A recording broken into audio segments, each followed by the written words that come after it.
Guys? Oh man, how's this for awful lighting? Ugh, I have the worst camera ever. Hi! I haven't talked to you in a while, but you haven't talked to me either, in fairness, so you're forgiven? I guess? I don't know.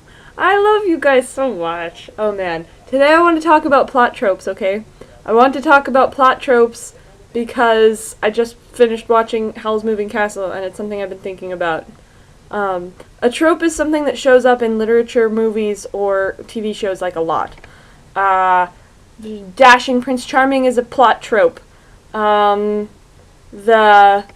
evil bad guy who dresses in purple and is fat and has 3 or 4 chins, that is a plot trope. Tropes. They're fantastic. And interesting. Interesting to study how people use them and how people subvert them for their own benefit.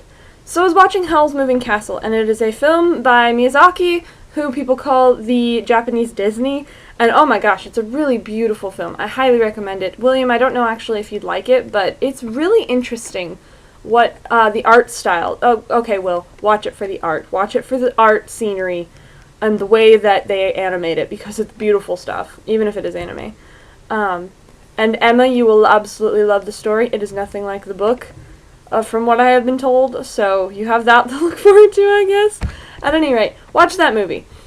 But I was thinking about Japanese plot tropes and how they're very different from Western plot tropes, like Eastern plot tropes and Western plot tropes. In Eastern media, there's this character of the prince, alright? And the prince, sorry, reposition. The prince is the character who is blonde and has light eyes, is basically perfect in every way, and if he has a character failing, it is because it is that he feels too much, or that he needs to get in touch with his emotions, which is what the main character, who is a girl, is for. You see this plot trope in a lot of shoji animes, which are animes, basically girl animes, things like about high school drama and stuff. Your Own High School Host Club, Emma, is a shoji. Whereas something like Yu-Gi-Oh! Or Dragon Ball Z, or, I don't know, I'm watching one called Fairy Tail that's pretty cool. Those are shonen, which are basically action boy cartoons, like Teenage Mutant Ninja Turtles, or whatever. And of course, girls like shonen and boys like shoji sometimes, and whatever, that's not the point. The point is that it's a different setting and a different kind of tropes. But, like I said, in a lot of shoji anime there is the prince character, and the female main character must fall in love with the prince character. And what's curious about Howl's Moving Castle is, at first you think that Howl is the prince character.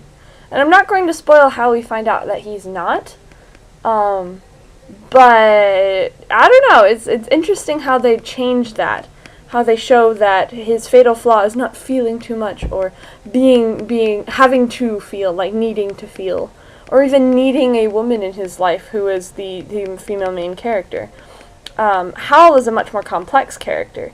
Very interesting stuff. And then, I was thinking about this because I went and saw the musical. Oh man, I saw the musical that we do at school, the spring musical, or the fall musical, because it's fall. And okay, it's Gilbert and Sullivan's Patience.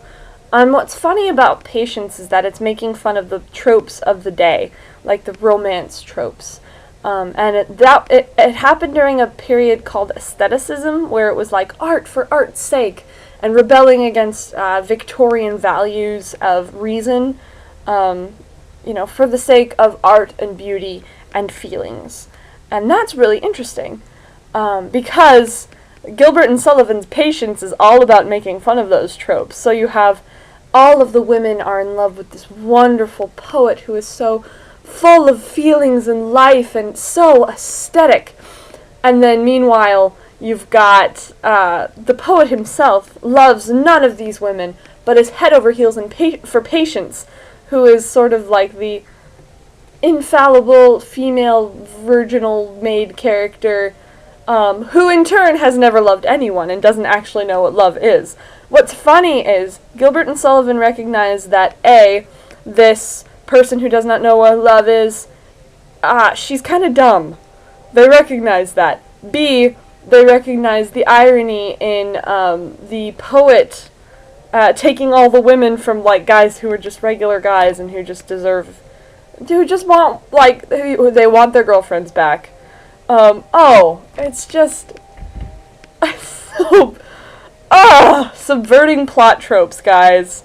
So, that makes me think about my own writing, too. It's like, and also yours, Emma. I think about how you and I could, and actually William, too, for your stories about the siblings. BT dubs, the stories about the siblings. I think that's a grandtastic idea.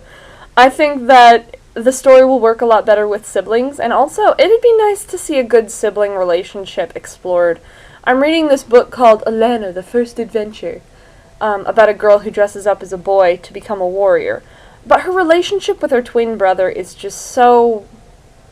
it's just so... dumb. It's dumb. It is completely dumb. I don't know. It'll be nice to see a good sibling relationship explored like only you guys know how. Oh man, I can't wait to read the kind of stuff that you guys are writing. I'm really excited.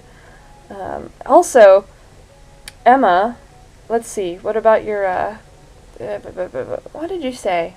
I'll have to go back and watch your half-hour-long video. Girl, half an hour? Seriously? Alright, I will call you at some point, I'm sure.